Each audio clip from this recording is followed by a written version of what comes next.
Hi everyone, thank you for joining us to learn about our team, the Chin Languages Research Project. I'm Kelly Berkson. I'm a linguist at Indiana University. You will hear from several team members today, and we'll all be present during the Q&A session. We want to start by saying kanilomtok, thank you to our supporters. We strive to emphasize with all of our actions that language knowledge is valuable, and one way we put this into practice is by ensuring that our student collaborators are always paid for their work. That means funding is very important for us, and so we're grateful to the NSF, many Indiana University entities, and private donors. The CLRP began in 2018 when Indiana University linguists and members of the Chin community of Indiana began collaborating. Chin people hail originally from Burma. To help orient us, Burma is highlighted in this map. Chin State, in the western part of Burma, is circled in the map on the left. It borders Bangladesh and eastern India and is very mountainous. On the right is a picture of the Chin Hills and an image of people celebrating Chin National Day. The 2014 Myanmar census reports that Chin State is home to about 500,000 people, though we note that these data are almost a decade old and do not account for the massive upheaval that is being caused by an ongoing military coup in Burma. The 30 to 50 languages that are spoken in Chin State belong to the South Central branch of Tibeto-Burman, which was formerly called Kuki-Chin. The linguistic diversity found in Chin State is also found in Chin diaspora communities around the world. We want to acknowledge that finding great diversity, not just in a place of origin, but also in diaspora communities, is not unique. According to the UN High Commissioner for Refugees, rates of forcible displacement are higher today than they have ever been before on record. Someone new is forcibly displaced every 2 seconds, and so during the 20 minutes that you spend listening to our talk today, at least 600 new people will experience forced displacement. We won't touch more on this now, but we do want to acknowledge the profoundly serious circumstances that have led to a situation where the CLRP can exist. What this looks like on the ground is that there are now 30 to 50 Chin languages being spoken right here in Indiana. More than 20,000 Chin people live in Indianapolis, about an hour north of our campus. So consider the map of Chin State on the left and Indianapolis on the right of this slide. Each color block in the map of Chin State represents a language group, so this map gives you a visual representation of Chin language diversity. That diversity, which is found in the roughly 14,000 square miles of Chin State, is now also found in about 45 square miles on the south side of Indianapolis. In the Indianapolis community of 20,000 or more people, dozens of under and undocumented languages are spoken. These include Hakhalai, which is a lingua franca in Burma and in Indiana, Fulham Chin, Zopay, Lutuv or Lautu, Sentang, Mutu, and more.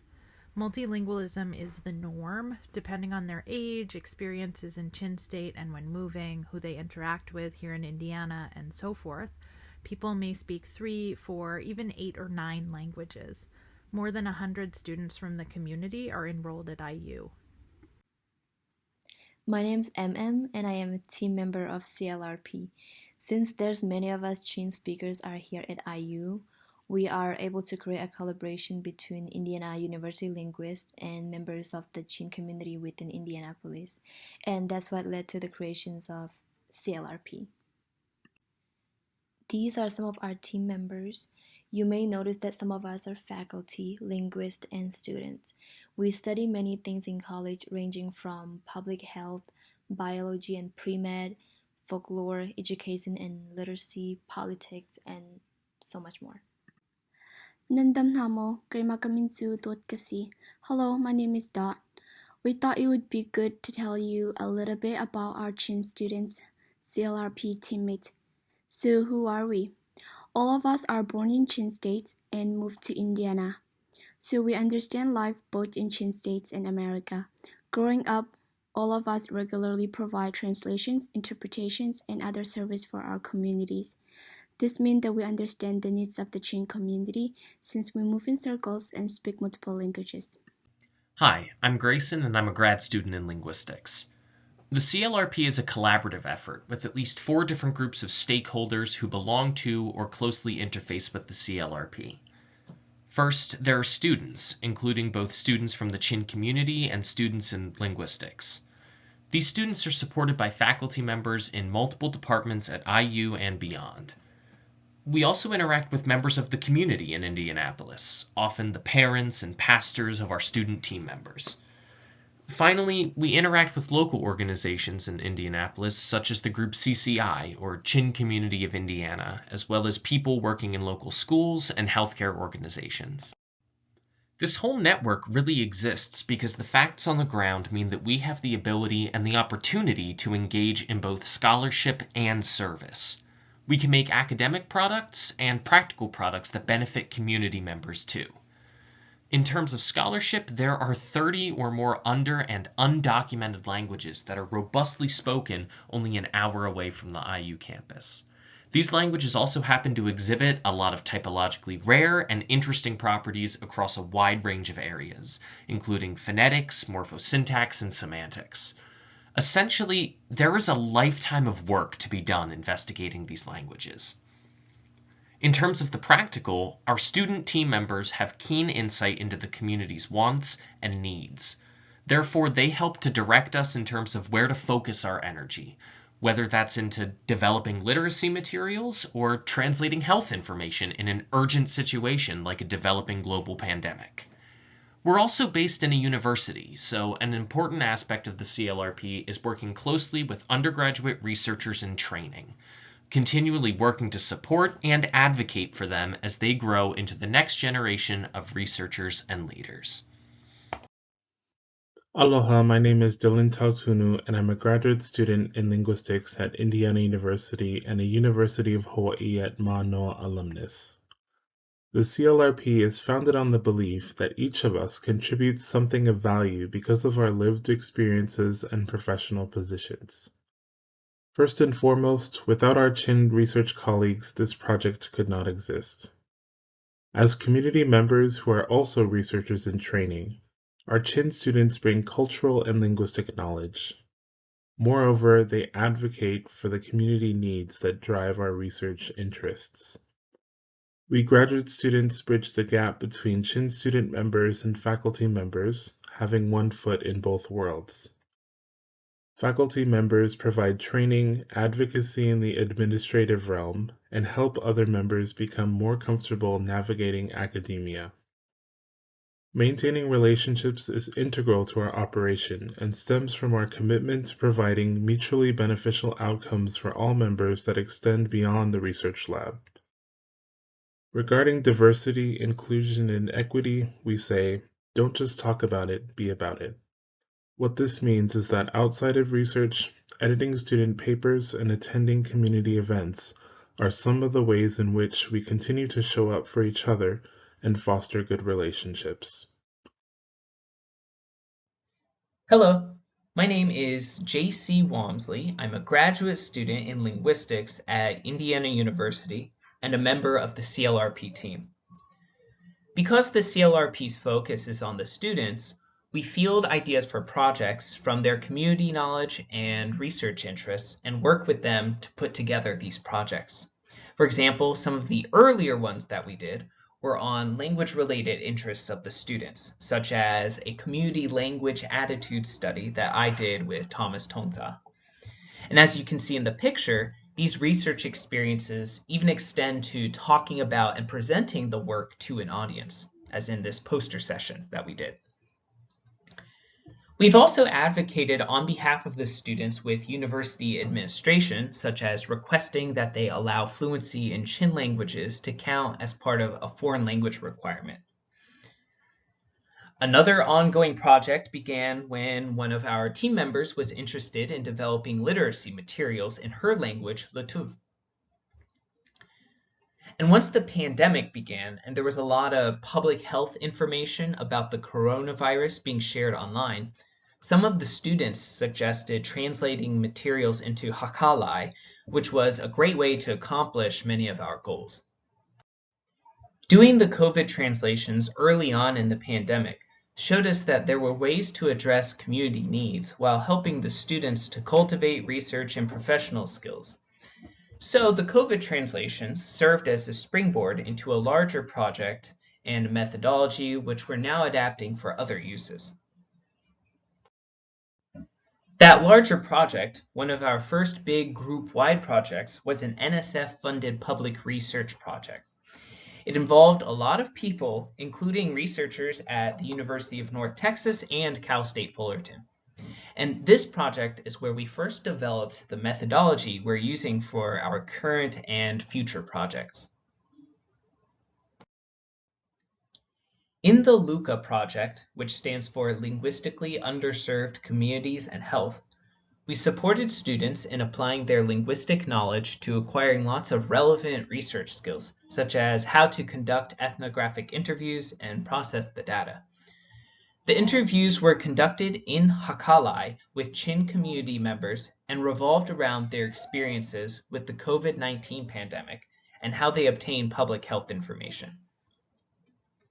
Once the interviews were recorded, undergraduate team members transcribed and translated the interview recordings to prepare them for annotation. Obtaining the data in this way served a dual purpose.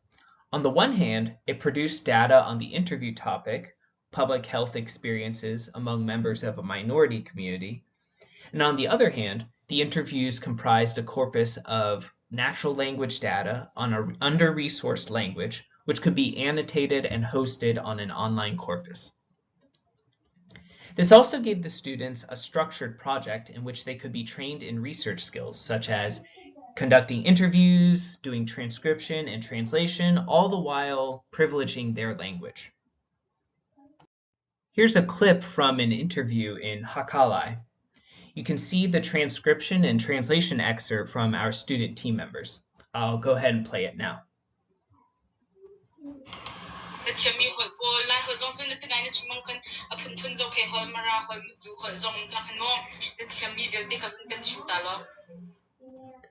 In this 8-second clip, there's so much data to investigate. This is part of the reason natural language recordings are so useful.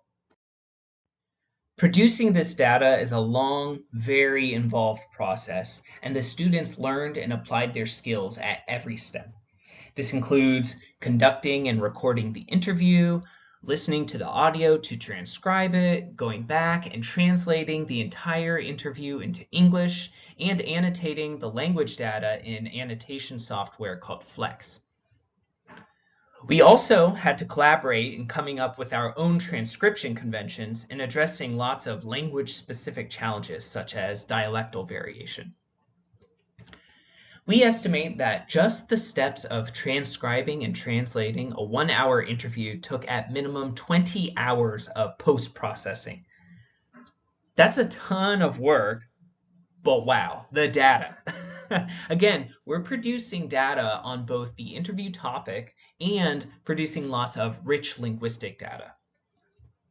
So now our student team members are experts in this, and they look forward to answering questions or telling you about some of what they've learned during the Q&A session. But it turns out COVID and public health as a topic wasn't so interesting for our students in the long run. So what we did is we retained the interview and corpus production method, but we shifted the topics to something that mattered more to them. This shift led to the development of the Chin Folklife Survey, a project that we piloted last summer. In this work, we trained students to conduct ethnographic interviews in language with community members. We focused on topics identified as interesting and important by our students and in conversation with community members. These include memories from Chin State, as well as traditional arts and knowledge related to things like weaving, hunting, fishing, farming, games and songs, and more. Here's how our team decided to explain why we started this survey. We know that displacement and migration influence the transmission of knowledge. So we've undertaken the Chin Folklife Survey to document traditional Chin stories and knowledge. Student researchers conduct interviews with community elders in Chin languages. The recordings create a living archive of culturally relevant information and stories for elders, youth, future generations, and linguistic researchers. At the end of last summer, this pilot project resulted in a corpus of 35 interviews and counting, or roughly 30 hours of recorded conversational speech with community members in Hakalai, Fathlam, and Ledil. Hello, it's Em again. The reason why I wanted to be part of this project is because it has given me a sense of belonging and make me feel seen and heard. It also helped me share beautiful tradition and custom the Chin community has to a broader society and help connect with other communities. Coming from underserved community, it is really nice to know there's a group like CLRP that cares and take interest in my cultural background, customs, and languages and provide me with needed resources and help me navigate it. Equity is widely talked about, and CLRP really put that into practice. Now, moving on with the survey we did this summer, we were able to talk with B Sang Thum and learn about traditional weaving. We were also able to talk with Bula Nemang Lian and learn about how to make traditional drums. In fact, our colleague in folklore, Professor Jon Kay, has been working with community members since summer and has started making documentary videos on things like basket making and drum making. This is Dawt again. One of the things that we worked on at the end of the summer was some research poster that we present at a summer undergraduate research poster competition at IU. This gave us a chance to share some of our findings with the larger IU communities, and it also gave us a chance to practice our presentation skills and become more confident in sharing about our community in an academic setting. This is a picture from the poster competition this summer. It was a really good day, a highlight for us. We got to dress up and spend time telling our friends, colleagues, and larger community about our work. People were entranced. They loved learning about the Chin community and had many questions about the project and what we were learning. But the moments that really define the CLRP are all of the other days. We can show up and perform in an academic setting because we show up on all of the other days too. We show up for big team efforts, like the days this summer when we all went to Indianapolis to do interviews. We show up and share meals together. We laugh and sometimes cry together. And we spend lots of time in the lab together. We sit and chat or help each other with homework. We debrief about difficult classes or issues on campus. We work through the challenges of transcribing conversations in languages for which transcription conventions do not exist. We brainstorm about next projects, and we work on presentations like this one. In other words, the CLRP has created a space on campus in academia where we all feel a sense of comfort and belongingness. It's not just physical rooms. It's a living, breathing community which exists because we've all committed to showing up. We bring what we can, when we can, and we support each other. We problem solve together, we dig in, and we do the work. The exact methodology that we've talked about today looks something like this. Community building is the starting point for everything we do. We use in-language ethnographic interviews to learn about topics identified by the community as important. The resulting conversational corpora, we should note, can feed many future linguistic investigations. Student team members learn how to interview and how to create and archive high-quality recordings and photographs. We iteratively transcribe and translate interviews, working together to navigate issues that arise. Linguistic annotation and work to design public-facing products like booklets and exhibits comes next. And finally, we disseminate. We archive our data in Corsal and produce both public-facing and academic products.